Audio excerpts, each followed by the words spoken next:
ប្រតិបត្តិព័ត៌មានស្ដីពីស្ថានភាពធាតុអាកាសសូមគោរពជម្រាបជូនអំពីស្ថានភាពធាតុអាកាសនៅព្រះរាជាណាចក្រកម្ពុជាសម្រាប់ថ្ងៃទី30ខែកញ្ញាឆ្នាំ2025ព្យុះទី20ឈ្មោះប៊ូឡយនៅតែមានឥទ្ធិពលខ្លាំងលើរបបខ្យល់មូសុងនិរតីដែលបក់លើសមុទ្រអេនដាម៉ាន់ឈូងសមុទ្រថៃអាងទន្លេមេគង្គសមុទ្រចិនខាងត្បូងនិងលើព្រះរាជាណាចក្រកម្ពុជាគន្លងផ្លូវដើររបស់ព្យុះនេះពុំមានឥទ្ធិពលខ្លាំងមកលើព្រះរាជាណាចក្រកម្ពុជានោះទេស្ថានភាពបែបនេះនឹងធ្វើឲ្យចាប់ពីថ្ងៃទី30ខែកញ្ញាដល់ថ្ងៃទី2ខែតុលាឆ្នាំ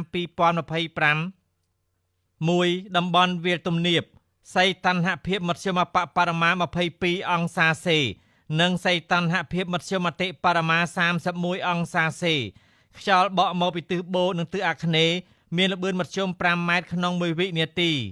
ខេត្តបន្ទាយមានជ័យបាត់ដំបងពោធិ៍សាត់កំពង់ឆ្នាំងសៀមរាបកំពង់ធំកំពង់ចាមត្បូងឃ្មុំព្រៃវែងកណ្ដាលតាកែវស្វាយរៀងនិងភ្នំពេញ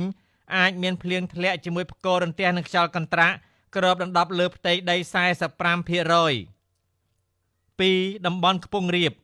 សីតុណ្ហភាពមធ្យមបមា21អង្សាសេនិងសីតុណ្ហភាពមធ្យមបមា29អង្សាសេ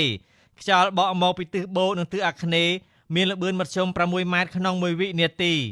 ខេត្តកំពង់ស្ពឺប៉ៃលិនឧត្តរមានជ័យព្រះវិហារក្រចេះស្ទឹងត្រែងរតនគិរីមណ្ឌលគិរីជួរភ្នំដងរែកនិងតំបន់ជួរភ្នំក្រវាញអាចមានភ្លៀងធ្លាក់ជាមួយផ្គររន្ទះនិងខ្យល់កន្ត្រាក់គ្របដណ្ដប់លើផ្ទៃដី 50% 3. តំបន់មាត់សមុទ្រសីតុណ្ហភាពមធ្យមបមា21អង្សាសេនិងសីតុណ្ហភាពមធ្យមបមា30អង្សាសេ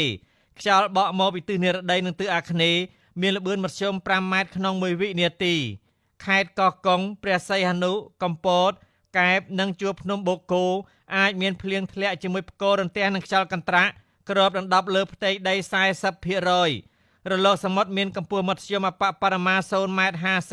និងកម្ពស់មធ្យមបមា1.75 ម៉ែត្រអាស្រ័យដូចបានជម្រាបជូនខាងលើសូមសាធារណជនទទួលជ្រាបជាព័ត៌មាន